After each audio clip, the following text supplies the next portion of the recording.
Assalamualaikum warahmatullahi wabarakatuh. Berjumpa lagi dengan Bapak Rian Waskito pada video pembelajaran Ekonomi bab 3, Aktivitas Manusia dalam Memenuhi Kebutuhan pada submateri permintaan dan penawaran. Materi pembelajaran pada pertemuan kali ini atau pada video kali ini yaitu mencakup mengenai pengertian permintaan dan penawaran, hukum permintaan dan penawaran, faktor yang mempengaruhi permintaan dan penawaran, serta kurva permintaan dan penawaran. Kita mulai dengan permintaan. Perhatikan gambar berikut ini. Gambar ini menunjukkan sebuah transaksi yang ada di pasar. Di dalam transaksi ini terdapat permintaan dan penawaran.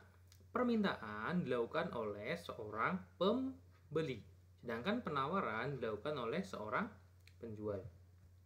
Oke, kita mulai dari permintaan. Permintaan adalah jumlah barang atau jasa yang diminta pada tingkat harga tertentu, jadi diminta oleh pembeli. Hukum permintaan: jika harga barang naik, maka jumlah barang atau jasa yang diminta turun. Jika harga barang turun, maka jumlah barang yang diminta akan naik. Hukum ini terjadi ketika ada ceteris paribus atau kondisi di mana faktor selain harga barang dianggap tidak berubah atau tetap. Contoh, permintaan bakso. Harga 5.000, jumlah permintaan 30. Harga naik menjadi 7.000, jumlah permintaan 25. Dan seterusnya sampai dengan harga naik menjadi 15.000, jumlah permintaan menjadi 5. Faktor-faktor yang mempengaruhi permintaan. Yang pertama, harga barang. Yang kedua, pendapatan masyarakat atau gaji. Yang ketiga, jumlah penduduk. Yang keempat, selera masyarakat. Dan yang kelima, kualitas barang. Hukum ceteris paribus terjadi ketika yang berubah hanya harga barang, pendapatan masyarakat, jumlah penduduk, selera masyarakat, dan kualitas barang dianggap tetap atau tidak berubah. Oke, di sini adalah contoh pembuatan atau penulisan dari kurva permintaan, gambar dari kurva permintaan dari permintaan bakso yang tadi sudah dibahas pada slide sebelumnya. Kita menggambarnya menggunakan yang garis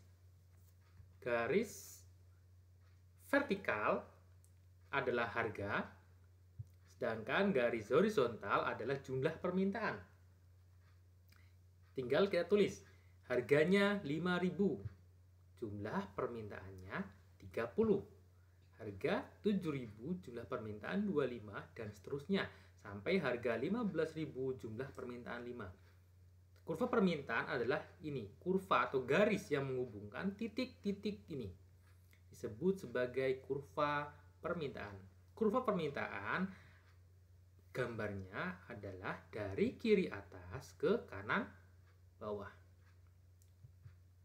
Selanjutnya, penawaran. Perhatikan gambar berikut ini. Pada transaksi ini terdapat permintaan dan penawaran. Permintaan dilakukan oleh seorang pembeli, sedangkan penawaran dilakukan oleh seorang penjual. Penawaran adalah jumlah barang atau jasa yang ditawarkan pada tingkat harga tertentu. Jadi jumlah barang atau jasa yang ditawarkan oleh penjual. Hukum penawaran: jika harga barang naik, maka jumlah barang yang ditawarkan akan naik. Jika harga turun, maka jumlah barang atau jasa yang ditawarkan juga turun.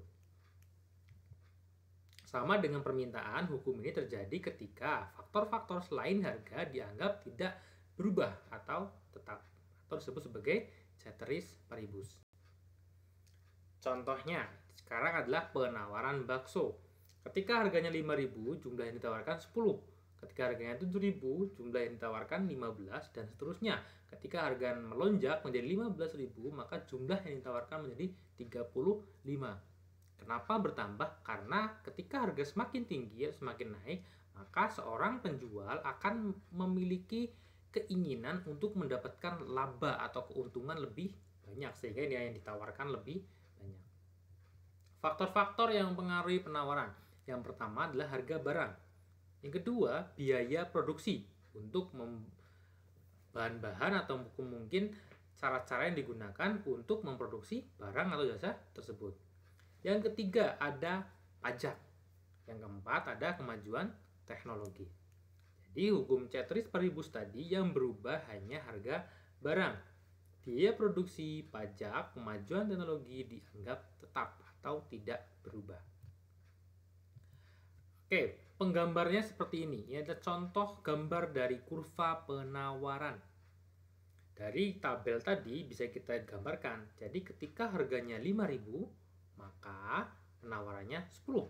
Ketika harganya naik menjadi 7.000, penawarannya 15 dan seterusnya. Ketika harganya naik menjadi 15.000, jumlah yang ditawarkan sebanyak 35. Nah, kurva penawaran adalah ini, garis ini. Garis yang menghubungkan titik-titik tadi. Ini disebut sebagai kurva penawaran atau simbolnya S, supply. Ya, jadi biasanya kurva penawaran itu bentuknya dari kiri bawah ke kanan atas. Oke, sampai di sini ini adalah materi yang kita bahas pada pertemuan kali ini. Bapak rasa cukup. Jika ada pertanyaan bisa ditanyakan pada grup mata pelajaran IPS. Kurang dan lebihnya Pak mohon maaf. Wassalamualaikum warahmatullahi wabarakatuh.